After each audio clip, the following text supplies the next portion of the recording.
Assalamualaikum warahmatullahi wabarakatuh. Alhamdulillahilladzi nahmaduhu wa nasta'inuhu wa nastaghfiruhu wa natubu ilayhi min syururi anfusina wa min sayyiati a'malina. May yahdihillahu fala mudhillalah wa may yudlil fala hadiyalah. Wassalatu wassalamu ala asyrafil anbiya'i wal mursalin wa ala alihi wa sahbihi ajma'in, amma ba'du. Para jamaah sekalian yang berbahagia, qala Allah Ta'ala fi kitabihil karim, a'udzu billahi minasyaitonir rajim, bismillahirrahmanirrahim, ya ayyuhalladzina amanu kutiba alaikumus siyamu kama kutiba 'alal ladzina min qablikum la'allakum tattaqun. Al-ayah. Para jamaah sekalian yang berbahagia, segala puja-puji marilah kita panjatkan kepada Allah Subhanahu wa Ta'ala, sebab Allah lah yang telah memberikan kepada kita semuanya banyak nikmat sekali. Di antaranya adalah nikmat iman, nikmat Islam, nikmat panjang umur, dan nikmat sehat. Dengan nikmat panjang umur dan nikmat sehat, kita alhamdulillah bisa dipertemukan kembali oleh Allah Subhanahu wa Ta'ala untuk bisa beribadah puasa di tahun ini, tahun 2020. Alhamdulillah. Rasulullah Shallallahu Alaihi Wasallam bersabda, kullu syai'in zakatun wa zakatul jasad as-shaum. Kata Rasulullah Shallallahu Alaihi Wasallam, segala sesuatu itu ada zakatnya, dan zakatnya jasad ialah puasa. Terkait dengan puasa yang kita laksanakan, yaitu di bulan ini, bulan Ramadan, di sana juga ada hadis yang menjelaskan tentang puasa, yaitu sumu tasihu, berpuasalah kalian nanti akan sehat. Kesehatan di sini ada dua macam, yaitu kesehatan lahir dan kesehatan batin, atau kesehatan jasmani dan kesehatan rohani.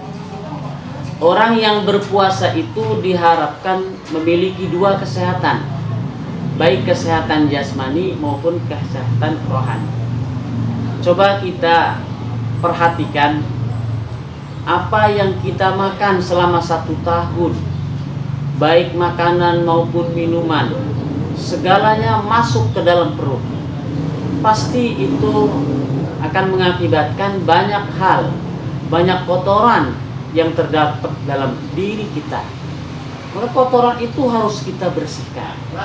Nah, ini saya umpamakan adalah sebuah kolam yang diisi selama 1 tahun. Diisinya dengan air yang bersih, tetapi kolam itu pasti kotor dan harus dikuras. Maka orang yang tidak mau berpuasa berarti bagaikan kolam yang tidak mau dibersihkan. Orang yang jual beli yang sudah berkewajiban harus mengeluarkan zakatnya, zakat itu harus dikeluarkan karena pembersih daripada harta itu. Kalau tidak dikeluarkan zakatnya, maka harta itu akan kotor, mengotori pemiliknya. Maka orang yang tidak mau berpuasa itu bagaikan harta yang tidak dikeluarkan zakatnya.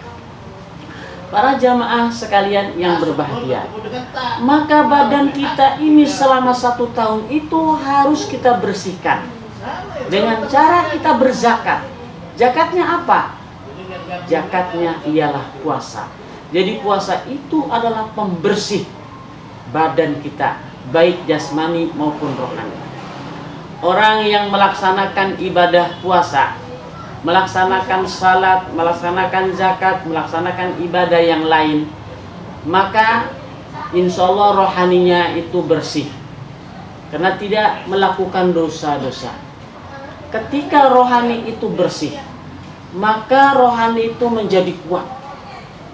Kalau rohani itu kuat, maka jasmani itu ikut rohani. Tetapi kalau orang itu makan melulu, yang diperhatikan makan dan minum, maka badannya menjadi kuat. Bisa jadi orang itu perkembangannya itu malas beribadah, malas sholat, dan malas belajar, juga malas-malas yang lain. Kenapa malas seperti itu?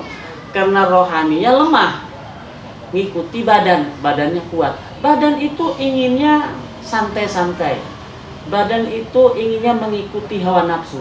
Nah, ketika badan mengikuti hawa nafsu, maka ruh itu lemah. Dan ini sangat berbahaya bagi kita. Oleh karena itu, bagi orang Islam itu, bagaimana menjadikan rohani kita itu kuat? Saya berikan contoh seperti perang yang terjadi di bulan Ramadan, yaitu antara kafir dengan orang Islam, yaitu perang Badar. Perang Badar itu terjadi di bulan Ramadan. Jelas tentara Islam lagi nggak makan, sedangkan tentara kafir perutnya kenyang. Jadi orang lapar melawan orang kenyang.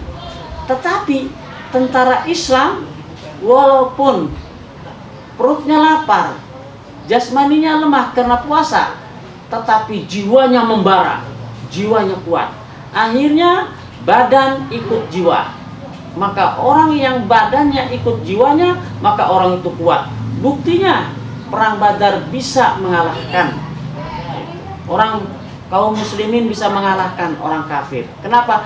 Karena orang kafir jiwanya lemah karena makan melulu.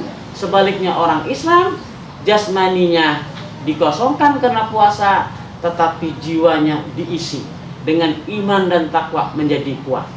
Makanya kata Rasulullah SAW ketika habis memenangkan perang Badar ini, Rasulullah mengatakan, raja'na minal jihadil asghar ilal jihadil akbar.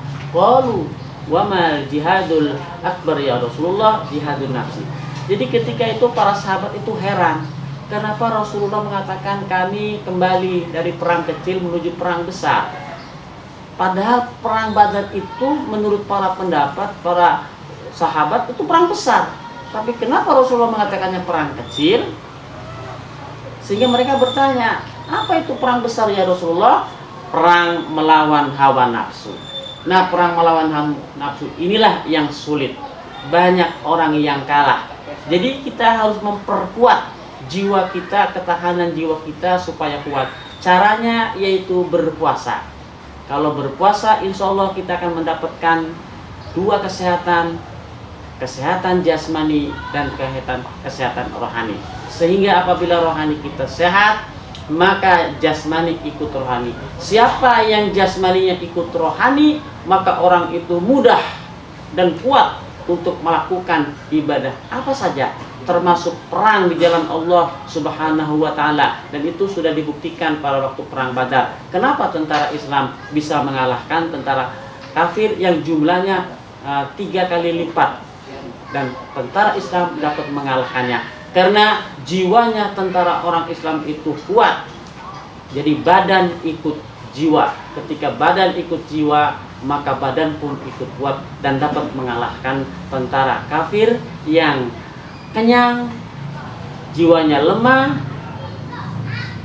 jiwanya ikut badannya, sehingga lemah, dapat dikalahkan. Oleh karena itu kita juga mari kita memperkuat ketahanan jiwa kita dengan melakukan banyak beribadah kepada Allah Subhanahu wa Ta'ala, terutama di bulan suci Ramadan ini, agar jiwa kita menjadi jiwa yang kuat. Demikianlah kultum yang singkat ini saya sampaikan. Mudah-mudahan berguna bagi semuanya yang mendengar. Kurang lebihnya mohon maaf. Wassalamualaikum warahmatullahi wabarakatuh.